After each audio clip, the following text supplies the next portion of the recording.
tous, j'espère que vous allez bien. On se retrouve aujourd'hui pour une nouvelle vidéo dans laquelle j'aimerais vous partager ma routine d'écriture actuelle et aussi vous donner quelques conseils si vous aussi vous aimeriez mettre en place une routine d'écriture ou améliorer votre routine d'écriture. La majorité des auteurs ne vivent pas de l'écriture et doivent avoir un travail à côté pour vivre. J'en ai déjà parlé quelques fois en vidéo, ce n'est pas évident de vivre de l'écriture parce que en moyenne un auteur gagne environ 10% sur la vente de ses livres, que ce soit en France ou au Québec. Donc pour la plupart des auteurs, écrire est un job qu'ils pratiquent à côté d'un autre travail. Actuellement, c'est mon cas, donc je me suis dit que ça pourrait peut-être être intéressant de vous montrer comment je m'organise en ce moment pour écrire et travailler en même temps. Surtout qu'en ce moment, je suis en train de travailler sur le tome 4 de ma série de fantasy La Semeuse de Vent, le tome 4 qui sera le dernier tome de cette série. Mais avant de commencer, j'ai deux belles nouvelles à vous annoncer. Donc la première nouvelle, c'est que la couverture poche de La Respiration du Ciel est enfin là. Voici à quoi ça ressemble. Qu'en pensez-vous? Moi, j'adore, je suis super fan. Donc pour rappel, La Respiration du Ciel est le premier tome de ma série de fantasy La Semeuse de Vent. Les deux premiers tomes de La Semeuse de Vent sont déjà disponibles au Québec parce qu'ils sont sortis chez VLB Éditeur, donc un éditeur québécois. Et là, le premier tome sort chez Gallimard dans la collection Fouille Fantasy au format poche et il sera disponible dans toute la francophonie. Donc je suis super excitée parce que la deuxième nouvelle que j'ai à vous annoncer, c'est que j'ai maintenant une date de parution. Donc La Respiration du Ciel, format poche, sera disponible en librairie le 21 mars 2024, dès le 21 mars 2024 en fait. Et il est déjà possible de précommander le roman, donc je mettrai quelques liens dans la description si vous voulez le précommander. Mais je pense qu'il est possible de précommander un petit peu partout sur les sites de vente de livres habituels. Donc voilà, c'était ça mes deux belles nouvelles. On peut retourner à la vidéo sur les routines d'écriture. Quand j'écrivais les tomes 1 et 2 de La Respiration du Ciel, j'avais une routine d'écriture super carrée. Je me levais entre 5h et 6h les jours de semaine et j'écrivais environ 2 heures avant de commencer à travailler. Les fins de semaine, donc les week-ends, comme j'avais plus de temps, j'écrivais généralement entre 10h et 13h et puis des fois 1 heure de plus le soir ou l'après-midi. Et c'était comme ça toutes les semaines. J'étais très disciplinée, très régulière. J'ai essayé de réinstaurer cette routine pendant l'écriture du tome 3 de La Semeuse de Vent, mais ça n'a pas vraiment fonctionné. L'écriture du tome 3 a été plutôt chaotique. Il n'y avait pas vraiment de structure. J'écrivais quand je le pouvais, donc ça pouvait être le matin, le soir, l'après-midi, pendant mes pauses. Mes séances d'écriture étaient aussi beaucoup moins régulières.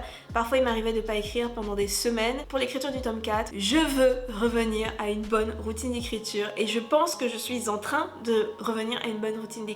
Donc les routines d'écriture, c'est important pour moi parce que j'ai l'impression d'écrire mieux quand je suis une routine d'écriture.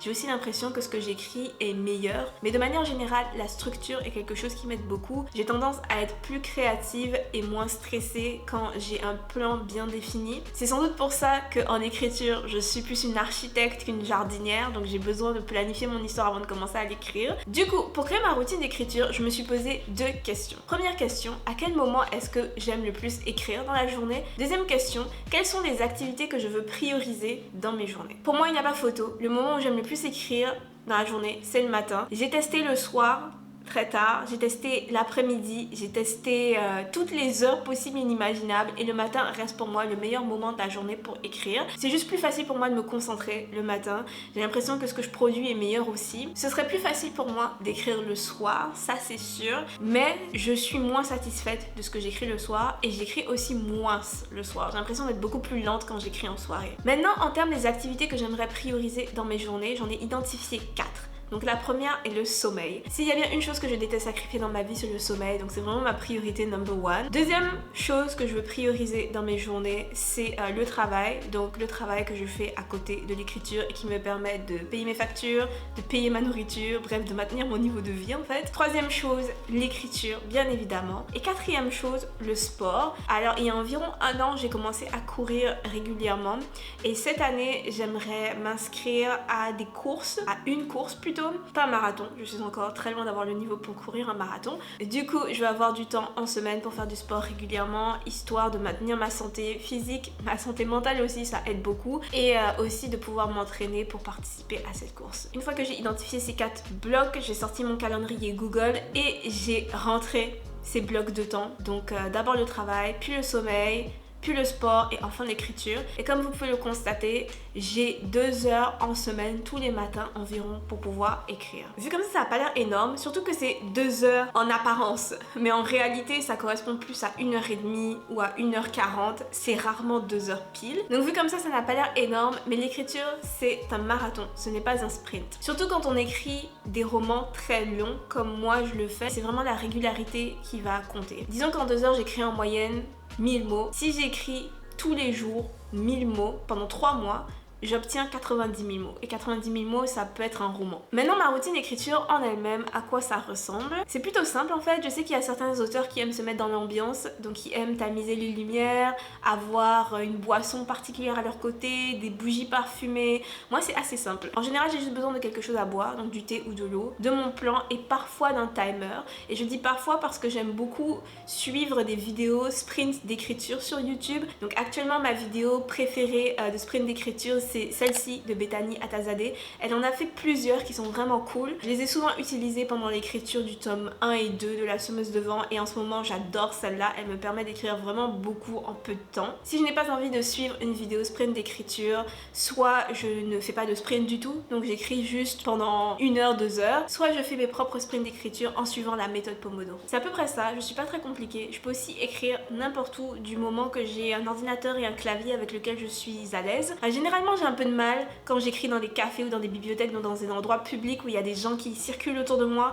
J'ai plus de mal à écrire dans ces lieux-là, mais ça m'est arrivé. Je sais que j'ai écrit quelques scènes du tome 1 de La Semeuse de Vent à la bibliothèque. Je suis plutôt flexible en ce qui concerne le lieu où j'écris. Maintenant, mes conseils pour écrire quand on a un travail à côté. Donc comme je l'ai dit plus tôt dans la vidéo, la majorité des auteurs doivent jongler avec plusieurs activités, mais on est tous différents et on a tous des priorités différentes. Moi par exemple, je sais que j'ai beaucoup de chance parce que je peux utiliser mon temps libre un peu comme je le souhaite parce que j'ai personne à ma charge, je n'ai pas d'enfants, je n'ai pas de proches dont je dois m'occuper. Les seules activités avec lesquelles je dois jongler, c'est mon travail et l'écriture. Après, bon, il y a toutes les autres activités connexes comme YouTube, mais je ne considère pas ces activités comme mes priorités. Les activités sur lesquelles je me concentre vraiment, c'est comme l'écriture, le travail. Je travaille aussi de la maison la plupart du temps, ce qui m'offre une certaine flexibilité. Donc c'est ça, on a tous des situations différentes. Ceci dit, voici mes quelques conseils si vous aimeriez créer votre propre routine d'écriture, soit parce que vous n'en avez pas encore une, soit parce que vous aimeriez améliorer celle que vous avez déjà. Donc premièrement, je pense qu'il est super important de se fixer des objectifs réalistes et d'avoir un agenda réaliste. Comme j'ai dit tout à l'heure, on a tous des obligations différentes, on a tous une vie différente.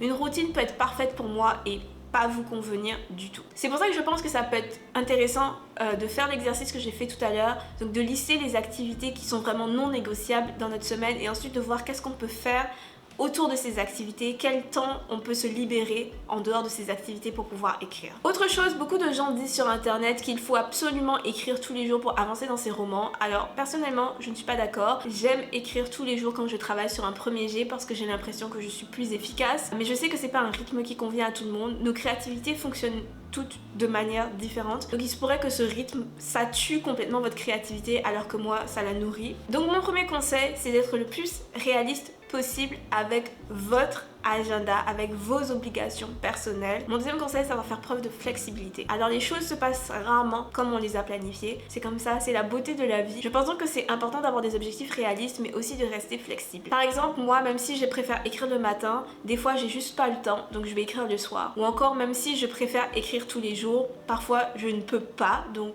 je vais sauter des séances d'écriture. Une routine, je pense que c'est juste une méthode. Donc les lignes noires dans un cahier de coloriage. C'est important de se donner l'autorisation de dépasser un petit peu. Si on se montre trop rigide, on va finir par briser. On ne va pas pouvoir survivre aux aléas de la vie. Et mon troisième et dernier conseil est de tenir ses propres promesses. Alors même si je viens de dire que c'est important d'être flexible, je pense quand même que c'est tout aussi important de faire de son mieux pour respecter les promesses qu'on se fait à soi-même. Donc si on se fixe des règles, si on s'impose des deadlines, je pense que c'est important qu'on s'y tienne et qu'on respecte ces choses qu'on s'est imposées à soi-même. C'est la seule manière d'avancer dans un projet, sinon ça ne sert à rien de se créer une routine, de mettre en place un agenda, des règles, des deadlines si on ne les suit pas. Je suis le genre de personne qui avait beaucoup de mal à faire ça. Donc pendant longtemps j'avais beaucoup de mal à tenir les promesses que je me faisais à moi-même. Et je peux vous dire que pour moi c'est devenu plus facile avec le temps. Je pense que plus on tient les promesses qu'on se fait à soi-même et plus on gagne en confiance parce qu'on sait qu'on est capable de tenir ces promesses-là et donc ça devient plus facile. Donc voilà, je pense que j'ai fait le tour en ce qui concerne les routines d'écriture. J'espère que cette vidéo vous aura plu ou aidé. Si c'est le cas, n'hésitez pas à la liker. N'hésitez pas non plus à me partager votre routine d'écriture dans les commentaires juste en dessous. Merci d'avoir regardé jusqu'ici. Portez-vous bien tout le monde et on se retrouve très vite. Bye! Et aussi, n'hésitez pas à précommander la version poche de la respiration du sel si vous le pouvez. Le 21 mars en librairie. Wow!